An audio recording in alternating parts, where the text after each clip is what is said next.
Hello my dear students, I am Yashika. इस video में मैं आपके साथ डिस्कस करूंगी चैप्टर वाइज इंपॉर्टेंट टॉपिक्स।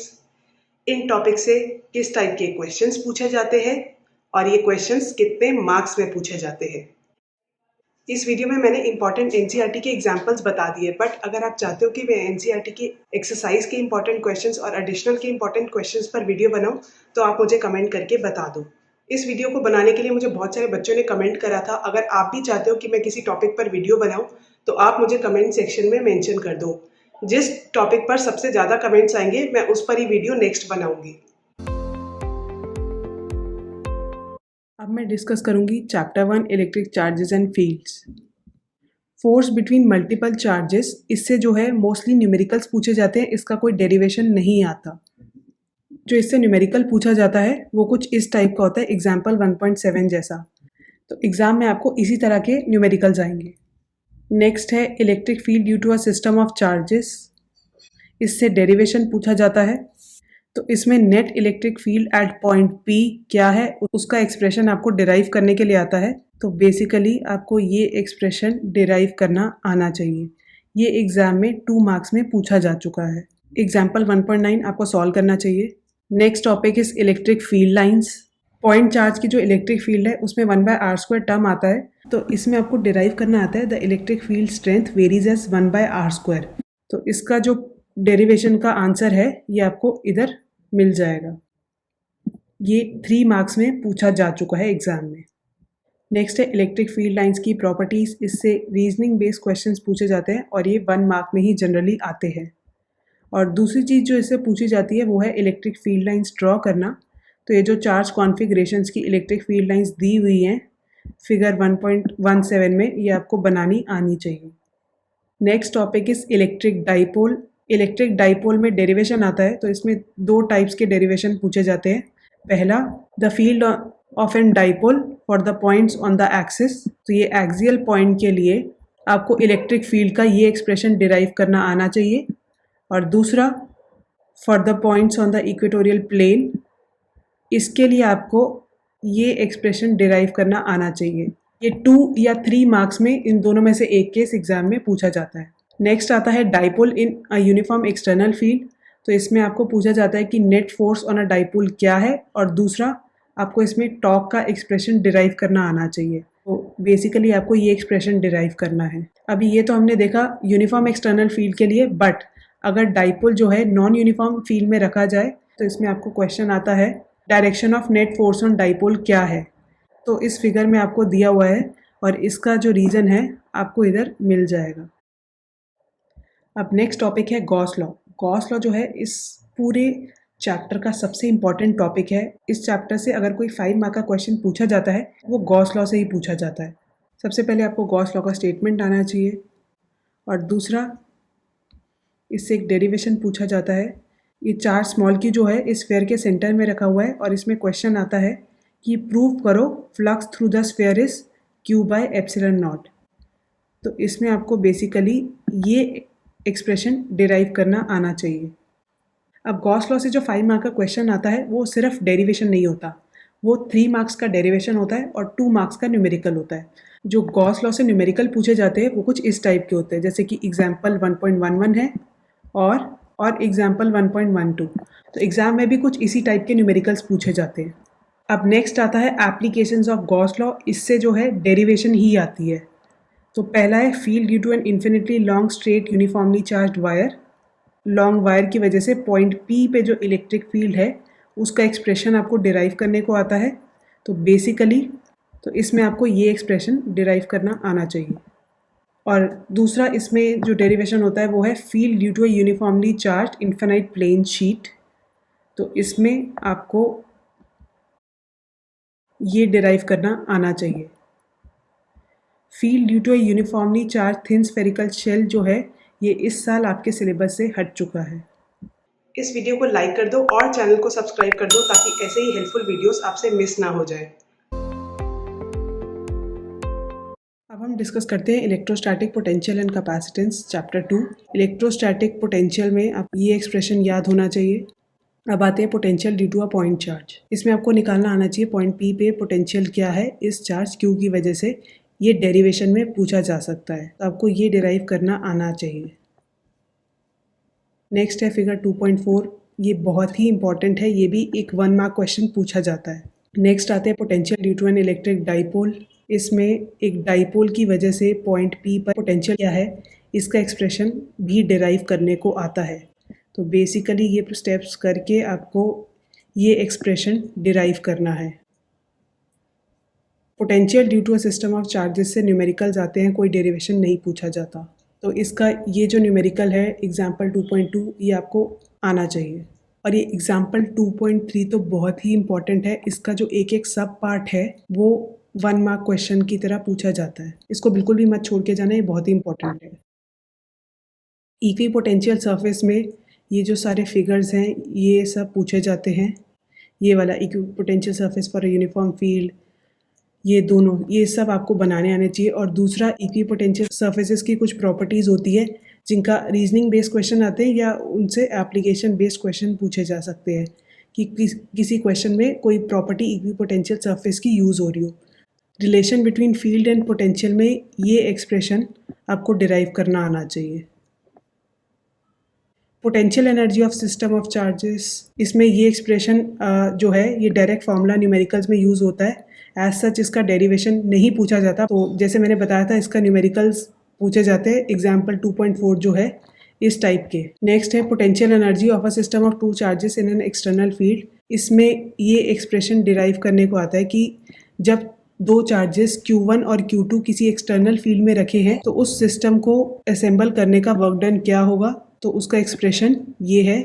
ये अगेन ये भी डेरिवेशन आता है 2 या 3 मार्क्स का। अगेन एग्जाम्पल 2.5 इंपॉर्टेंट है। अब नेक्स्ट आता है potential energy of a dipole in an external field. इसका भी एक्सप्रेशन डिराइव करना आता है और इसमें पोटेंशियल एनर्जी मिनिमम कब होगी, मैक्सिमम कब होगी, ये सब भी 1 या 2 मार्क का क्वेश्चंस में पूछा जाता है। इलेक्ट्रोस्टैटिक्स ऑफ कंडक्टर्स जो हैं, इसमें ये प्रॉपर्टीज़ आपको आनी चाहिए। ये रीजनिंग बेस्ड क्वेश्चन आते हैं, 1 या 2 मार्क का क्वेश्चन, ये उनके लिए इंपॉर्टेंट है। इसमें जो डेरिवेशन आती है वो इस प्रॉपर्टी 5 से आती है कि electric field just outside the surface of a charge conductor, तो वो उसका एक्सप्रेशन निकालना है, तो आपको ये एक्सप्रेशन डिराइव करना है। Electrostatic shielding again 1 marker question के लिए ज़रूरी है। Capacitance of parallel plate capacitor, इसको डिराइव करने का क्वेश्चन आता है। इसमें आपको डिराइव करना आना चाहिए कि capacitance of a parallel plate capacitor is ε0A/d। Effect of dielectric on capacitance है, इस पे मेजरली न्यूमेरिकल्स आते हैं, थ्योरी नहीं पूछी जाती। बस इसमें पूछा जाता है कि डाइलेक्ट्रिक कैपेसिटेंस में डाल देंगे तो उसके पोटेंशियल डिफरेंस में क्या इफेक्ट होना है, उसकी कैपेसिटेंस कैसे चेंज होगी या उस पर चार्ज कैसे चेंज होगा। तो इसमें ब्रॉडली 2 केसेस होते हैं, जब कैपेसिटर बैटरी से कनेक्टेड है और या उसको बैटरी से डिसकनेक्ट कर दिया गया है। कॉम्बिनेशन ऑफ कैपेसिटर्स में कैपेसिटर इन सीरीज़ में आपको ये एक्सप्रेशन डिराइव करना आना चाहिए। तो जब 2 कैपेसिटर सीरीज़ में कनेक्टेड है तो उनका इफेक्टिव कैपेसिटेंस क्या है, उसका ये एक्सप्रेशन आपको डिराइव करना आना चाहिए। सिमिलरली जब 2 कैपेसिटर पैरेलल में कनेक्टेड है उनका इफेक्टिव कैपेसिटेंस का एक्सप्रेशन ये भी आपको डिराइव करना आना चाहिए। इसमें capacitance in series and parallel के न्यूमेरिकल्स भी पूछे जाते हैं, तो इसलिए मैं सजेस्ट करूँगी कि आप एग्जाम्पल 2.9 भी सॉल्व करो।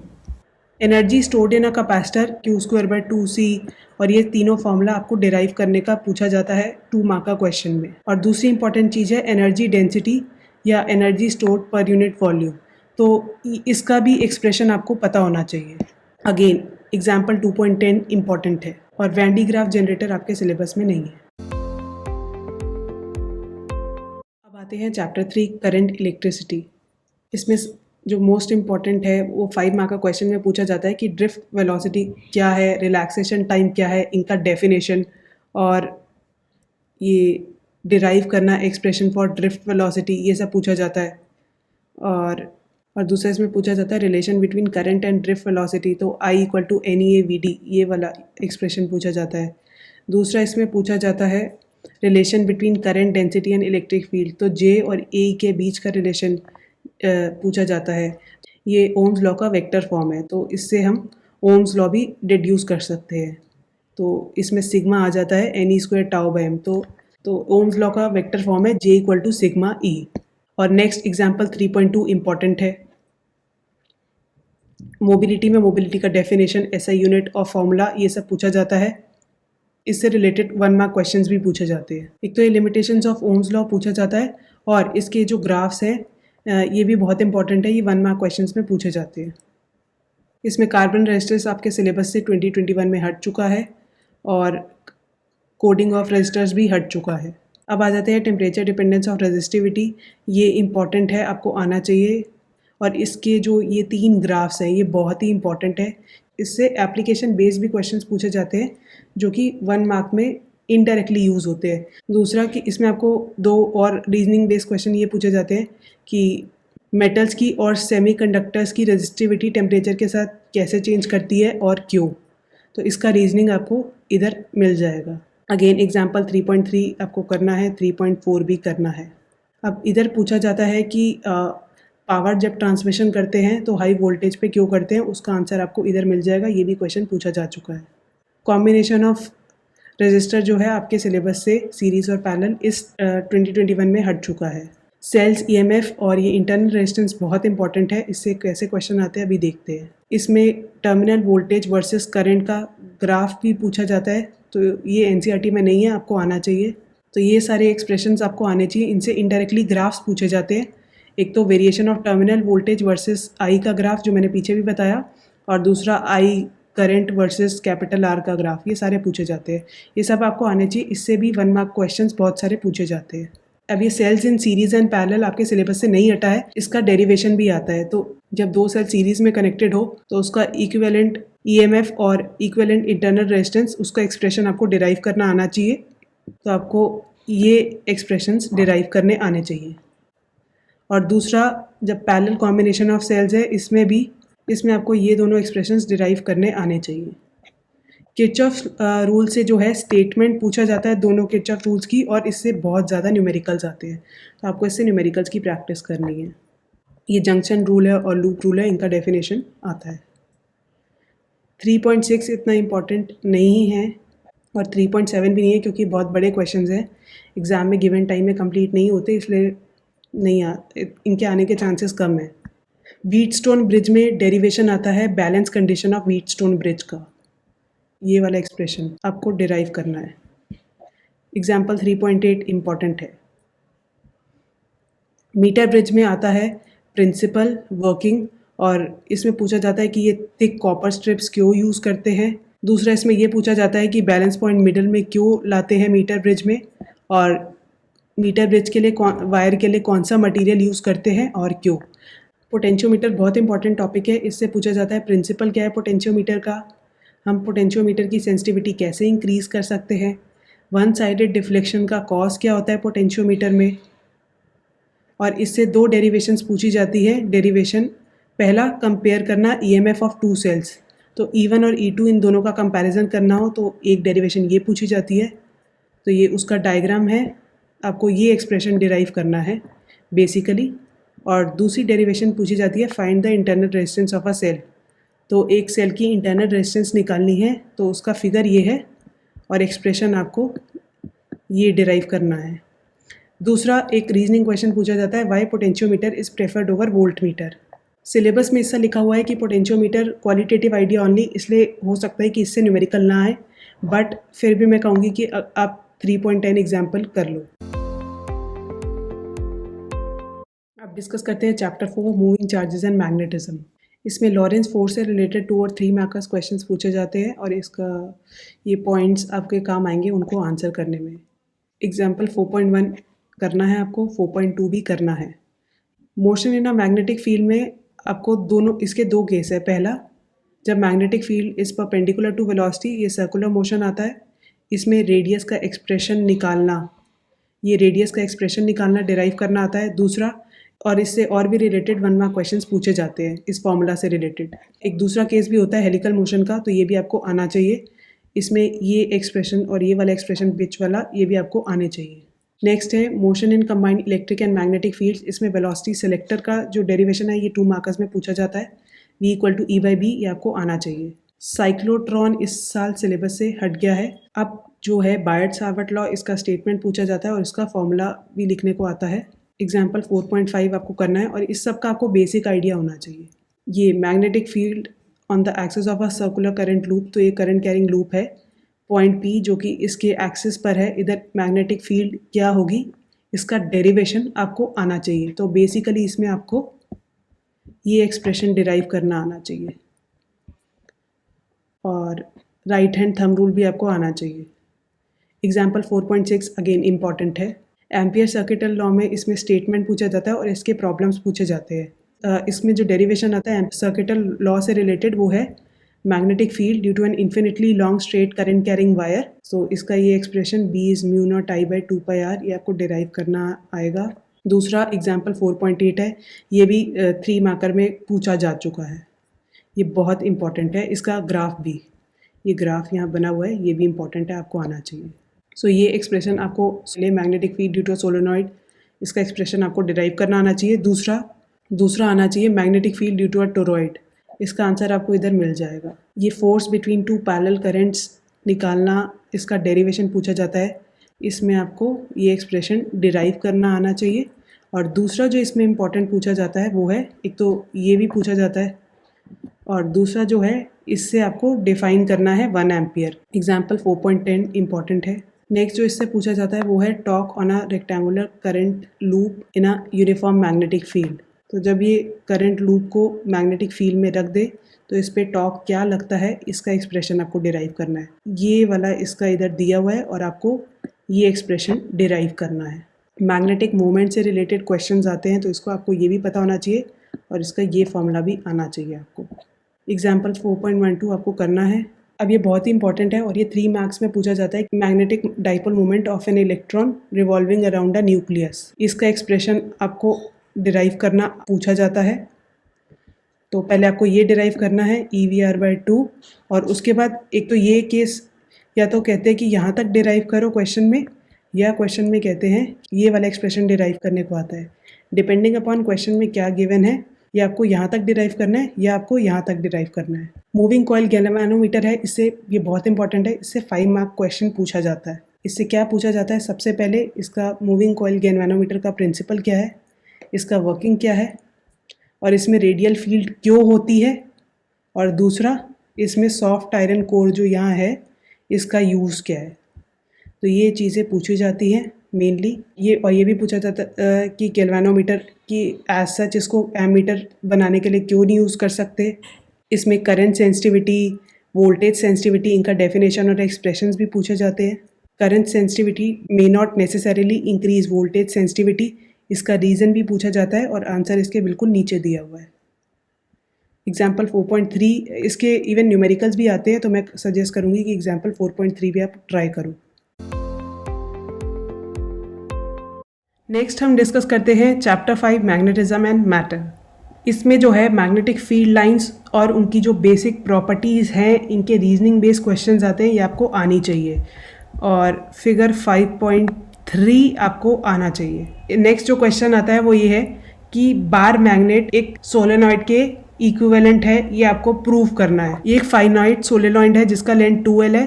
तो इस सोलेनॉइड की वजह से पॉइंट P पर आपको मैग्नेटिक फील्ड निकालनी है। तो पॉइंट P पर जो मैग्नेटिक फील्ड आएगी उसका एक्सप्रेशन ये है, और अब आपको ये प्रूव करना है कि ये जो एक्सप्रेशन है ये magnetic field of a bar magnet के इक्विवेलेंट है। ये 3 मार्क का क्वेश्चन पूछा जाता है। Dipole in a uniform field आपके सिलेबस से हट चुका है। नेक्स्ट ये सारा जो बीच में मैंने डिस्कस करा है ये सारा हट चुका है। अब सीधा नेक्स्ट आता है मैग्नेटिज्म एंड गॉस लॉ।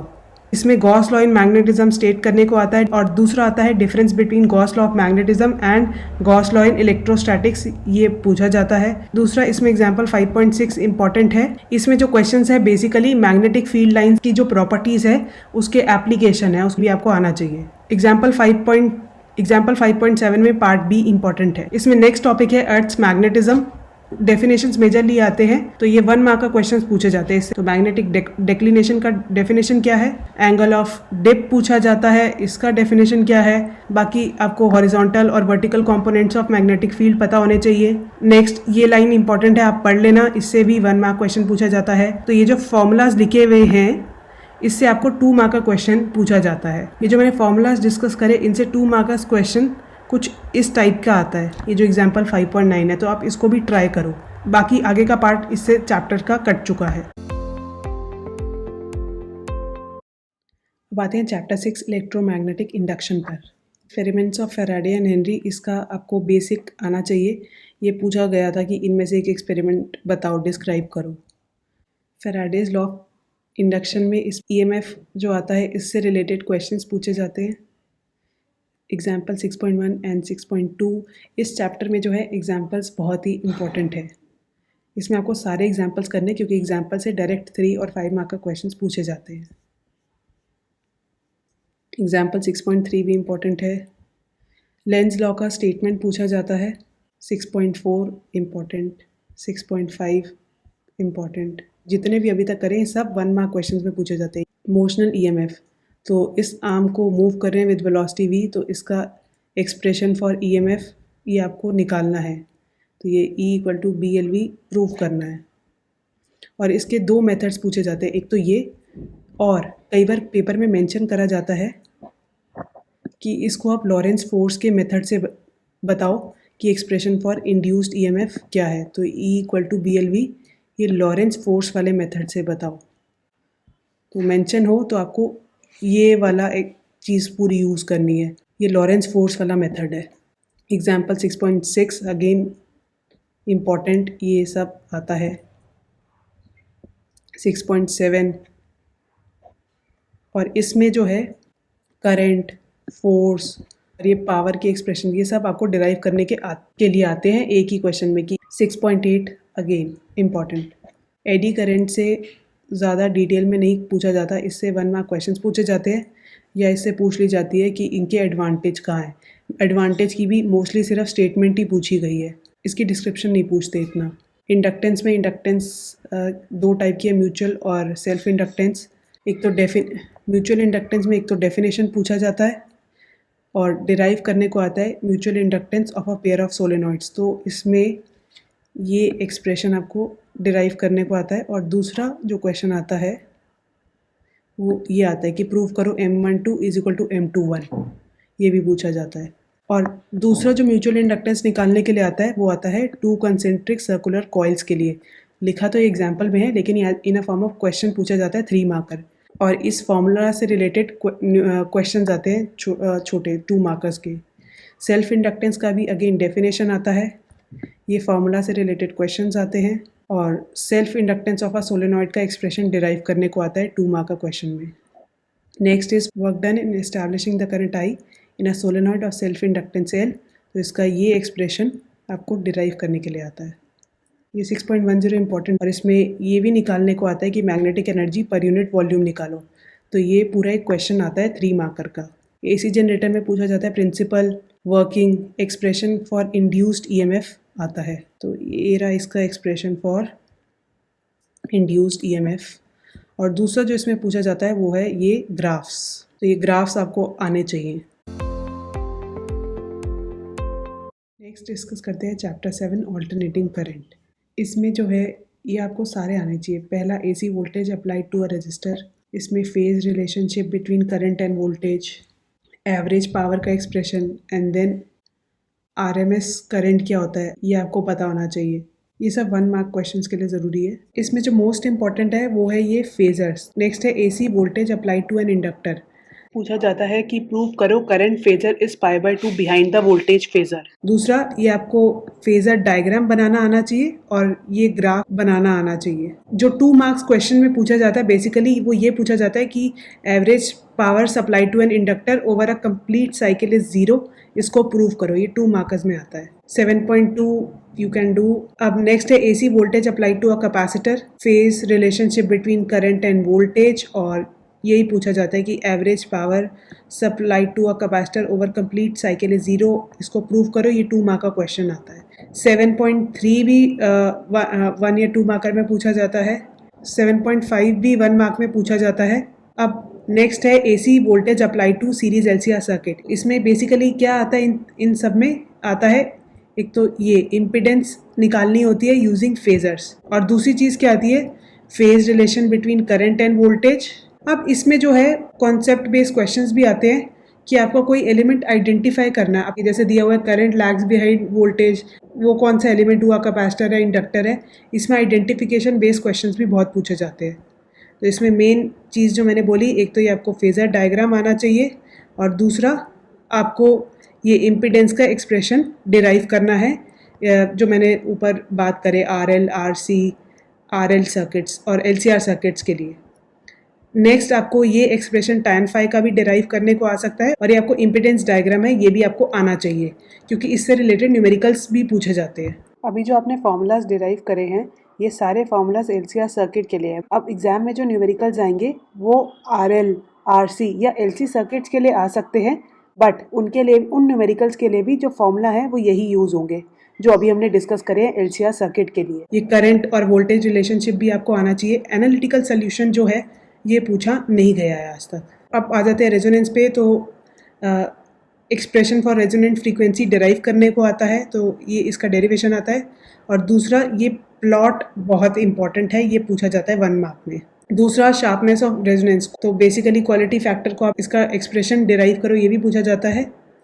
और ये भी पूछा जाता है कि सेलेक्टिविटी ऑफ सर्किट कैसे बढ़ा सकते हैं, ये वाला पैराग्राफ भी पूछा जाता है। और एग्जाम्पल 7.6 जैसे ही क्वेश्चंस आपको एग्जाम में आएंगे, तो ये भी आपको आना चाहिए, ये बहुत इंपॉर्टेंट है 7.6। पावर फैक्टर आपके सिलेबस से कट चुका है इस साल के लिए 2021 में, बट इस एग्जाम्पल 7.9 में आपको पावर लास्ट पार्ट छोड़ के, पावर डिसिपेटेड छोड़ के बाकी A एंड B पार्ट्स आपको करने हैं, ये क्वेश्चन आता है ऐसा। ट्रांसफार्मर में क्या क्वेश्चन पूछा जाता है कि इसका प्रिंसिपल क्या है, वर्किंग क्या है। दूसरा, क्या ट्रांसफार्मर कंजर्वेशन ऑफ एनर्जी के प्रिंसिपल को वायलेट करते हैं, नहीं करते तो क्यों नहीं करते। तो इसमें आपको ये एक्सप्रेशन आता है, डिराइव करना आना चाहिए, ये सब आपको एक्सप्रेशंस आने चाहिए। और दूसरा, ये आपको cause of energy loss in a transformer आता है और उसको हम रिड्यूस कैसे कर सकते हैं।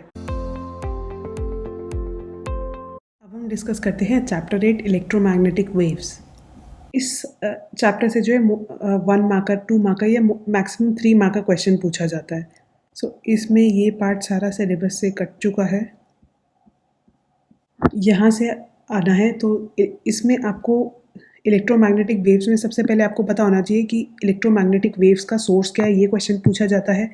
और दूसरा, ये लाइन मैंने अंडरलाइन करी है, इससे बेस्ड 1 मार्कर क्वेश्चन पूछा जाता है। अब इलेक्ट्रोमैग्नेटिक वेव्स में एक और क्वेश्चन पूछा जाता है कि प्रॉपर्टीज़ बताओ इलेक्ट्रोमैग्नेटिक वेव्स की क्या है। तो लिस्ट करने की आता है कि 2-3 प्रॉपर्टी लिस्ट कर दो क्या है मोस्टली, तो आपको प्रॉपर्टीज़ आनी चाहिए। दूसरा, ये जो फिगर है 8.4, ये आपको बनाना आना चाहिए, ये भी पूछा जाता है 1 मार्कर क्वेश्चन में। और ये जो रिलेशंस हैं ये आपको आने चाहिए।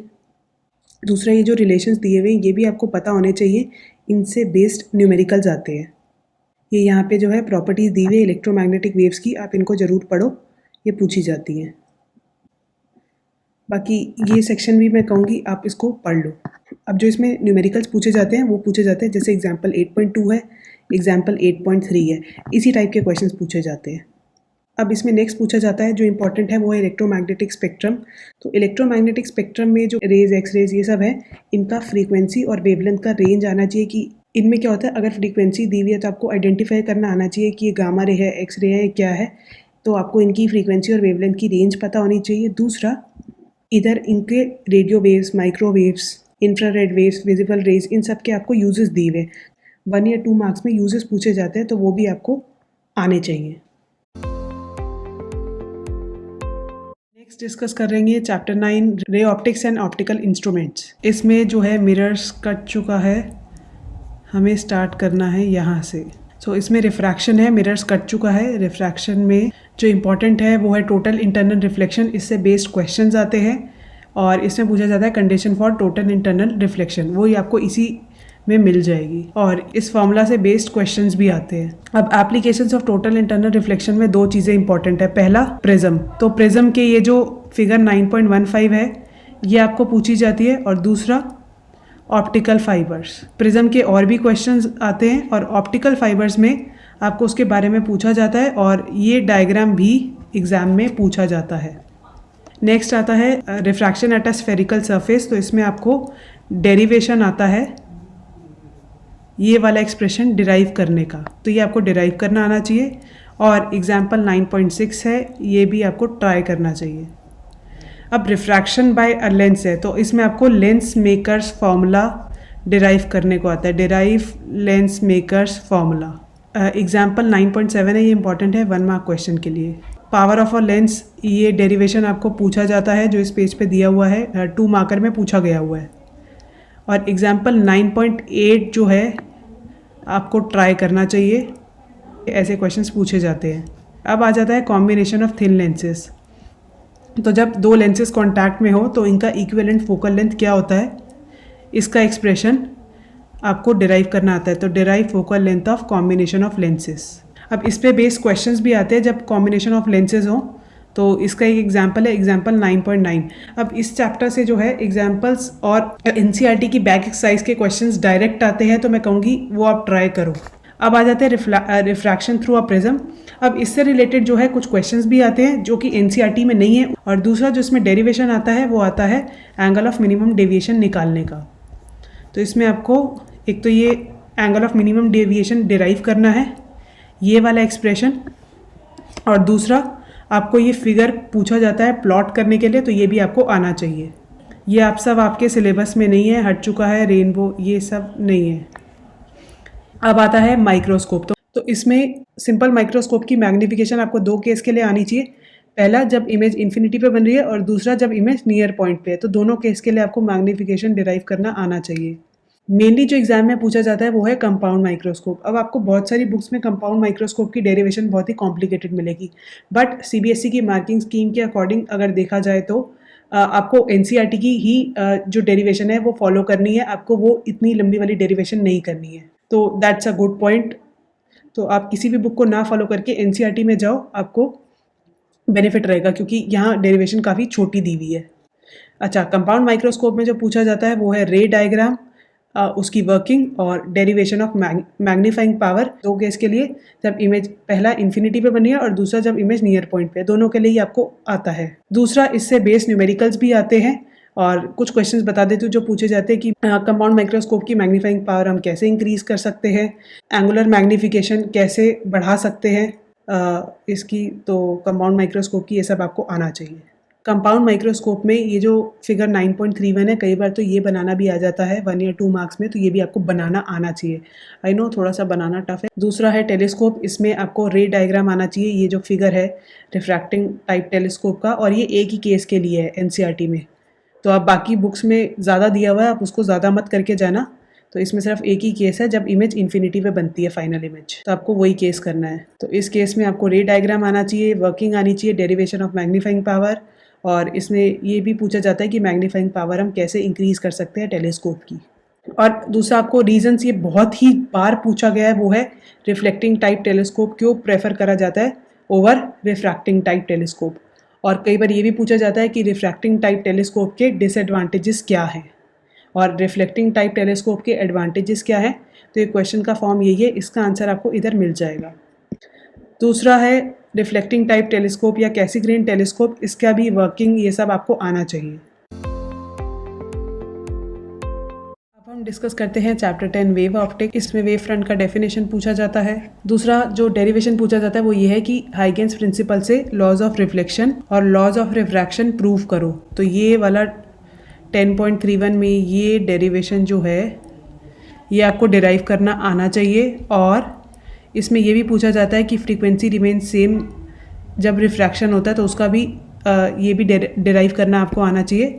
और दूसरा, अगर रिफ्रैक्शन रेयरर मीडियम में हो तब बस फिगर चेंज है और बाकी डेरिवेशन वही है, तो आपको ये भी आना चाहिए। और reflection by a plane surface ये भी डिराइव करने के लिए आपको आता है। तो इसमें आपको प्रूव करना है कि angle of incidence equal to angle of reflection. अब आ जाते हैं नेक्स्ट पेज पे। इसमें फिगर 10.7, ये जो ए बी सी तीनों फिगर्स है ये बहुत इंपॉर्टेंट है, ये 1 मार्क में पूछे जाते हैं। 10.2 एग्जाम्पल बहुत इंपॉर्टेंट है, इससे भी डायरेक्ट ये 3 मार्क का क्वेश्चन पूछा जा चुका है। अब जो आपको नेक्स्ट पूछा जाता है वो है resultant intensity at a point. तो आपको बेसिकली ये एक्सप्रेशन डिराइव कराना पड़ता है जब दो सोर्सेज हैं जिनका एम्पलीट्यूड सेम है और दोनों एक फेज से एंगल से डिफर करते हैं, उनकी वजह से resultant intensity at a point जो है ये एक्सप्रेशन आपको डिराइव करना आना चाहिए। अब ये अगेन मैं कहूँगी बहुत सारी बुक्स में काफ़ी ज़्यादा डिटेल्ड वर्जन दिया होता है, लेकिन बोर्ड एग्जाम में यही डेरिवेशन पूछा जाता है, ये जो एनसीईआरटी में गिवन है। तो आप यही यूज़ कर सकते हो, आपको इतने कॉम्प्लिकेटेड डेरिवेशंस करने की ज़रूरत नहीं है।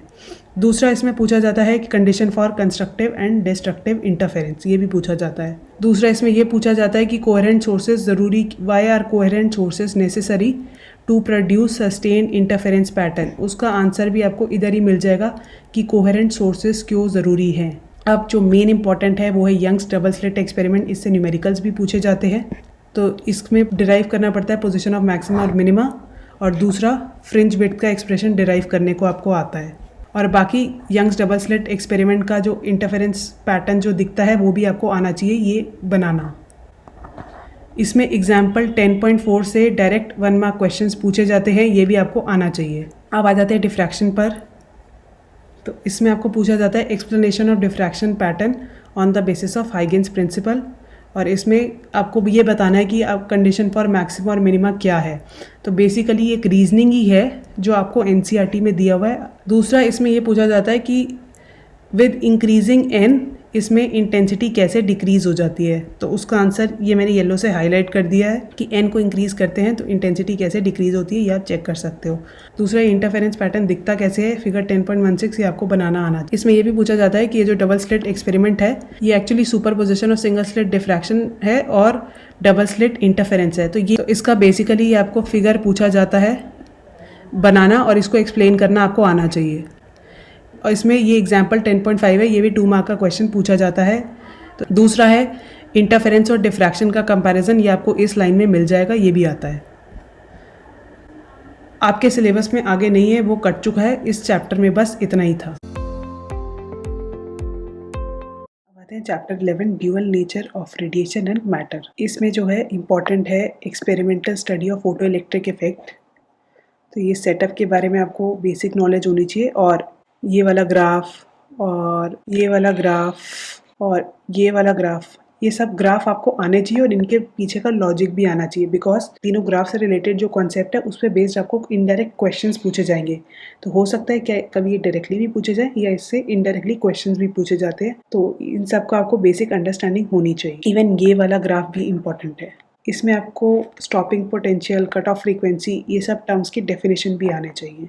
अब इसमें एक क्वेश्चन ये आता है कि why wave theory can not explain photo electric effect, और दूसरा को इसमें ये पूछा जाता है कि ये जो फोटो इलेक्ट्रिक इक्वेशन है इससे कैसे हम फोटो इलेक्ट्रिक इफेक्ट को एक्सप्लेन कर सकते हैं, वो हमें वेव थ्योरी कैसे नहीं एक्सप्लेन कर पाई, ये भी क्वेश्चन पूछा जाता है। ये सारे 3 मार्क का क्वेश्चन हैं और इसमें आपको work function, stopping potential, cut off frequency, इन सब की डेफिनेशंस भी पूछी जाती है। और दूसरा ये जो इक्वेशंस है इससे रिलेटेड एक ग्राफ पूछा जाता है कि हम प्लैंक्स कांस्टेंट को स्टॉपिंग पोटेंशियल वर्सेस फ्रीक्वेंसी वाले ग्राफ से कैसे निकालें। तो ये लाइन है, डेरिवेशन आता है 3 मार्क्स में। नेक्स्ट क्वेश्चन ये पूछा जाता है features of photon picture of light, और ये सब एग्जाम्पल 11.1, 11.2 ये भी आपको करना चाहिए। 11.3 वेव नेचर ऑफ मैटर, ये आपको बेसिक आना चाहिए कि ये बेसिक कॉन्सेप्ट क्या कहता है, इससे बेस्ड न्यूमेरिकल्स आते हैं। तो lambda is h by mv, ये सब फॉर्मूला आना चाहिए। और इन इक्वेशन से रिलेटेड, इससे रिलेटेड क्वेश्चंस पूछे जाते हैं 1 या 2 मार्कर, तो ये भी आपको इनसे आना चाहिए जिससे आप क्वेश्चंस या न्यूमेरिकल सॉल्व कर पाओ। और दूसरा अनसर्टेनिटी प्रिंसिपल आपको आना चाहिए। इसमें अगेन आपको 11.4 एग्जाम्पल, 11.5 एग्जाम्पल, 11.6 एग्जाम्पल और 11.7 एग्जाम्पल, ये आपको सारे करने हैं। Davisson and Germer experiment syllabus में नहीं है, आपको ये नहीं करना। अब हम डिस्कस करेंगे चैप्टर 12 एटम्स। इसमें जो है गीगर मार्जिन एक्सपेरिमेंट पूछा जाता है और उसमें आपको बेसिकली ऑब्जर्वेशंस और कंक्लूजन्स पूछी जा सकती। नेक्स्ट ये जो फिगर 12.3 है ये आपको बनाना आना चाहिए। इस सेक्शन में जो है इम्पैक्ट पैरामीटर है क्या, इसका डेफिनेशन आना चाहिए, और इम्पैक्ट पैरामीटर और थीटा का क्या रिलेशन है वो इसमें हाईलाइट करा हुआ है, वो आता है, वो आप पढ़ लो। एग्जाम्पल 12.2 से 2 या 3 मार्क का क्वेश्चन पूछा जाता है तो इसको भी आप करो। अब आते हैं इलेक्ट्रॉन ऑर्बिट्स में, तो इसमें ये expressions total energy of electron in hydrogen atom का ये एक्सप्रेशन आपको डिराइव करना आना चाहिए, 2 मार्क्स में पूछा जाता है। और दूसरा इसमें ये भी पूछा जाता है कि जो टोटल एनर्जी है वो नेगेटिव क्यों है, इसका आंसर आपको यहीं मिल जाएगा। 12.3 मैं कहूँगी आपको करना है। नेक्स्ट है स्पेक्ट्रम ऑफ हाइड्रोजन एटम। इसमें लाइमन, बाल्मेर ब्रैकेट, पीफंड, इनसे रिलेटेड क्वेश्चंस पूछे जाते हैं। तो इन सीरीज में आपको बताना होता है कि लॉन्गेस्ट वेवलेंथ कौन सी है, इनमें शॉर्टेस्ट वेवलेंथ कौन सी है, या ये सब आपको क्वेश्चंस इसमें मेजरली पूछे जाते हैं इन सीरीज से।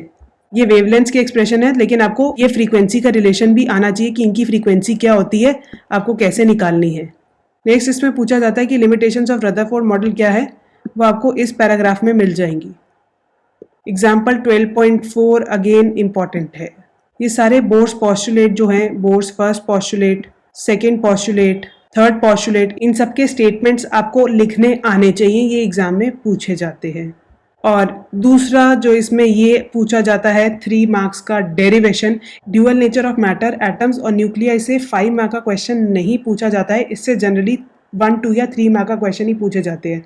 तो एक 3 मार्क का क्वेश्चन इसमें ये पूछा जाता है, ये वाला क्वांटाइजेशन ऑफ एंगुलर मोमेंटम वाला ये पॉस्टुलेट यूज़ करके आप इसमें डिराइव करो expression for velocity of electron in nth orbit या expression for radius of electron in nth orbit. ये आपको डिराइव करने के लिए आते हैं एक्सप्रेशंस, ये आपको जरूर करके जाने हैं। और इवन ये बोर्स रेडियस, ये आपको ये सब आना चाहिए। इसमें एक और एक्सप्रेशन पूछा जाता है, total energy of electron in nth stationery orbit, इसका एक्सप्रेशन डिराइव करो। तो वेलोसिटी और रेडियस के साथ साथ आपको टोटल एनर्जी का भी एक्सप्रेशन डिराइव करना आना चाहिए। एग्जाम्पल 12.5 इंपॉर्टेंट है। इसके बेसिकली आपको फॉर्मूलाज डिराइव करने हैं टाइम पीरियड का। नेक्स्ट एनर्जी लेवल्स में आपको आयोनाइजेशन एनर्जी क्या है, इसका डेफिनेशन आना चाहिए। और आयोनाइजेशन एनर्जी निकालते कैसे हैं वो इस पैराग्राफ में दिया हुआ है, ये आप पढ़ लेना। अब आता है line spectra of hydrogen atom. तो जब कोई भी इलेक्ट्रॉन हायर एनर्जी लेवल से लोअर एनर्जी लेवल में आता है और जो वो फ्रीक्वेंसी ऑफ रेडिएशन एमिट करता है वो क्या होती है, वो आपको डिराइव करना है। तो ये जो हाईलाइटेड एक्सप्रेशन है ये आपको डिराइव करना आना चाहिए। ये है frequency of radiation emitted when electron jumps from higher energy to lower energy level. बाकी ये डायग्राम्स आपको बनाने आने चाहिए फिगर 12.9। एग्जाम्पल 12.6 इंपॉर्टेंट है, ये आपको आना चाहिए। इसको आपको सॉल्व करके भी देखना है, बिकॉज इसमें बहुत बारी कन्वर्जन करते हुए स्टूडेंट्स पावर की या कुछ ऐसी मिस्टेक्स कर देते हैं, तो ये आपको जरूर करके देखने हैं इसके क्वेश्चंस। नेक्स्ट आ जाते हैं de Broglie's explanation for Bohr's second postulate of quantization. इसमें जो है आपको 2 टाइप के क्वेश्चन पूछे जाते हैं। पहला टाइप का क्वेश्चन ये पूछा जाता है कि डी ब्रॉगली हाइपोथेसिस कैसे स्टेशनरी ऑर्बिट को एक्सप्लेन करता है, ये वाला क्वेश्चन, उसका एक्सप्रेशन आपको ये एक्सप्लेन करना है। और दूसरा ये पूछा जाता है कि Bohr's postulate of quantization of angular momentum de Broglie hypothesis से कैसे प्रूव कर सकते हैं। तो बेसिकली आपको इस स्टेटमेंट से ये डिराइव करना आना चाहिए। ये 2 या 3 मार्क का क्वेश्चन में पूछा जाता है। एंड लास्टली जो इसमें पूछा जाता है वो है लिमिटेशंस ऑफ बोहर मॉडल। तो वो अब हम डिस्कस करते हैं चैप्टर 13 न्यूक्लियाई। इसमें आपको आइसोटोन्स, आइसोबार्स और आइसोटोप्स का बेसिक आइडिया होना चाहिए। इससे रिलेटेड 1 और 2 मार्क का क्वेश्चंस पूछे जाते हैं। दूसरा, आपको साइज़ ऑफ न्यूक्लियस का ये जो फॉर्मूला जो मैंने हाईलाइट करा है ये आपको पता होना चाहिए। और इसमें प्रूव करना आता है कि ये आता है density of nucleus is independent of ये 2 या 3 मार्कर क्वेश्चन में पूछा जाता है। और ये वाला फॉर्मूला जो है ये न्यूमेरिकल्स में भी यूज़ होता है। नेक्स्ट इंपॉर्टेंट चीज़ है मास एनर्जी रिलेशनशिप। ये E=mc² आपको आना चाहिए। एग्जाम्पल 13.2 इम्पॉर्टेंट है। नेक्स्ट है न्यूक्लियर बाइंडिंग एनर्जी। इसमें आपको ओरिजिन ऑफ बाइंडिंग एनर्जी पता होना चाहिए। बाइंडिंग एनर्जी का कॉज क्या है, ये होती किस वजह से है, और इसमें आपको मास डिफेक्ट का फॉर्मूला आना चाहिए। और दूसरा, बाइंडिंग एनर्जी का ये रिलेशन ये आपके न्यूमेरिकल्स में काम आएगा। एग्जाम्पल 13.3 इंपॉर्टेंट है। इसमें आपको ये डिराइव करना आना चाहिए कि 1U is 931.5 MeV। ये आपके सिलेबस में नहीं है। न्यूक्लियर फोर्स जो है या आपके सिलेबस में है और इसकी प्रॉपर्टीज़ पूछी जाती है क्या है। तो ये 2 या 3 मार्क्स में पूछा जाता है कि इसकी न्यूक्लियर फोर्स की प्रॉपर्टीज़ बताओ। और दूसरा, ये फिगर इंपॉर्टेंट है और इसमें एक बार ये भी पूछा गया है कि अट्रैक्टिव और रिपल्सिव रीजन कौन सा है, उसको मार्क करो। रेडियो एक्टिविटी आपके सिलेबस से कट चुका है, ये सारा आपके सिलेबस में नहीं है। अब आ जाते हैं न्यूक्लियर एनर्जी पे। इसमें फिजन और फ्यूजन में इतना सब कुछ जो दिया हुआ है ये सब इतना पूछा नहीं जाता। मैं बता देती हूँ इससे कैसे क्वेश्चंस आएंगे मेनली। तो इसमें difference between fission and fusion पूछा जाता है। ये चीज़ें आप फिजन और फ्यूजन की ये आप ये रीड कर लेना। अब ये जब जो न्यूक्लियर रिएक्टर है ये आज तक नहीं पूछा गया है। दूसरा इसमें पूछा जाता है कि ये जो रिएक्शन मैंने हाईलाइट करा हुआ है इसमें पूछा जाता है कि इसमें ये जो energy release in a reaction निकालो, तो ये आपको निकालना आना चाहिए। तो ऐसे में आपको फिजन और फ्यूजन रिएक्शंस दिए जाएंगे और आपको कैलकुलेट करना है कि energy release in a reaction क्या है। आप जाके इसके क्वेश्चन ट्राई कर सकते हो। ऐसे क्वेश्चन 3 मार्क्स में पूछे जाते हैं और बहुत ही ईजी है। तो जैसे ऐसा क्वेश्चन पूछा गया, इसमें energy release in a reaction निकालो। ऐसे और भी फिजन और फ्यूजन रिएक्शंस दिए जाते हैं और उसमें निकालना होता है। ऐसी ही इक्वेशंस होती हैं जिनके आपको निकालने होते हैं, जैसे ये हो गई या ये हो गई। तो इससे और कोई टाइप के क्वेश्चन नहीं पूछे जाते हैं। लास्ट आऊंगी एग्जाम्पल 13.7, इसमें पार्ट बी इम्पॉर्टेंट है। अब हम डिस्कस करेंगे चैप्टर 14 सेमीकंडक्टर इलेक्ट्रॉनिक्स। इसमें फिगर 14.2 आपको बनाना आना चाहिए। तो इसमें आपसे पूछा जाता है एनर्जी बैंड डायग्राम बनाओ मेटल्स के लिए, इंसुलेटर्स के लिए और सेमीकंडक्टर्स के लिए। दूसरा फिगर 14.6 भी आपको बनाना आना चाहिए इंट्रिंसिक सेमीकंडक्टर के लिए, ये भी पूछा जाता है। एग्जाम्पल 14.1 1 मार्क का क्वेश्चन में पूछा जा चुका है। फिगर 14.9 भी आपको बनाना आना चाहिए। Energy band diagram of n type and p type semiconductors भी पूछा जाता है। और एग्जाम्पल 14.2 भी आपको आना चाहिए। पीएन जंक्शन फॉर्मेशन में ये पूछा जाता है कि कौन से दो प्रोसेस हैं जो पीएन जंक्शन फॉर्मेशन में होते हैं, आप उनको एक्सप्लेन करो। तो ये डिफ्यूजन और ड्रिफ्ट को आपको एक्सप्लेन करने को आता है। दूसरा, इससे आपको ये भी क्वेश्चन पूछा जाता है कि पीएन जंक्शन का फॉर्मेशन कैसे होता है, डिस्क्राइब करो। और इसमें आपको डेफिनेशन ऑफ बैरियर पोटेंशियल और डिप्लीशन रीजन भी पूछा जाता है। अब इस टॉपिक से आपको पूछा जाता है कि एक्सप्लेन करो जब पीएन जंक्शन को फॉरवर्ड बायस करते हैं तो क्या आता है। ये सारा आपको डिस्क्राइब करने को आता है एग्जाम में। और इसके साथ साथ ये भी पूछा जाता है कि जब डायोड को रिवर्स बायस करो तब क्या होता है। तो ये फॉरवर्ड बायस और रिवर्स बायस मिला के 3 मार्क्स में पूछा जाता है। नेक्स्ट क्वेश्चन इससे पूछा जाता है difference between forward bias and reverse bias. और पूछा जाता है कि ब्रेकडाउन वोल्टेज को डिफाइन करो। इसमें फिगर 14.16 इम्पॉर्टेंट है। इसमें पहले तो आपको एक्सपेरिमेंटल अरेंजमेंट आना चाहिए और दूसरा VI characteristics of PN junction diode, ये जो है ये आपको बनाने को आता है एग्जाम में। एग्जाम्पल 14.4 भी इम्पॉर्टेंट है। अब नेक्स्ट है हाफ वेव रेक्टिफायर। इसमें इसका प्रिंसिपल और वर्किंग पूछा जाता है और साथ ही साथ आपको इसका ये वाला डायग्राम और ए और बी दोनों डायग्राम्स बनाने आने चाहिए। ये 2 या 3 मार्कर्स में पूछा जाता है। अब आते हैं फुल वेव रेक्टिफायर पर। तो फुल वेव रेक्टिफायर में भी ये सारे डायग्राम जो है ए बी सी ये सब आपको बनाने आने चाहिए। और फुल वेव रेक्टिफायर का प्रिंसिपल वर्किंग पूछा जाता है। जीना डायोड आपके सिलेबस से हट चुका है। फोटो डायोड आता है, उसमें आपसे पूछा जाता है कि फोटो डायोड की वर्किंग क्या है। और दूसरा जो क्वेश्चन पूछा जाता है वो ये है कि फोटो डायोड हमेशा रिवर्स बायस में ही क्यों ऑपरेट करते हैं। और इसके फिगर्स दोनों आपको ये जो है 14.23 आना चाहिए। ये स्पेशली ये इंटेंसिटी का वेरिएशन कैसे हो रहा है ये सब आपको पता होना चाहिए। लाइट एमिटिंग डायोड में अगेन इसका आपको वर्किंग आता है और इसमें आपको बताना होता है कि कौन सा मटेरियल यूज़ करा जाता है एलईडीज़ को बनाने के लिए और क्यों। इसके साथ साथ एक और क्वेश्चन पूछा जाता है कि एलईडी का एडवांटेज क्या है over conventional low power lamps. तो ये भी आपको आता है एग्जाम में। लास्ट है सोलर सेल। इसमें वर्किंग आती है, इसका आपको फिगर बनाना आना चाहिए, फिगर 14.24। और जो सोलर सेल का ये जो आईवी कैरेक्टरिस्टिक्स है ये भी आपको बनाना आना चाहिए। और इसमें ये पूछा जाता है कि जो 3 प्रोसेसेस होते हैं to generate EMF in a solar cell, इसको डिस्क्राइब करो। लास्टली एग्जाम्पल 14.7 भी इम्पॉर्टेंट 1 मार्क का क्वेश्चन है। इस वीडियो को लाइक करने के लिए, चैनल को सब्सक्राइब करने के लिए थैंक यू सो मच।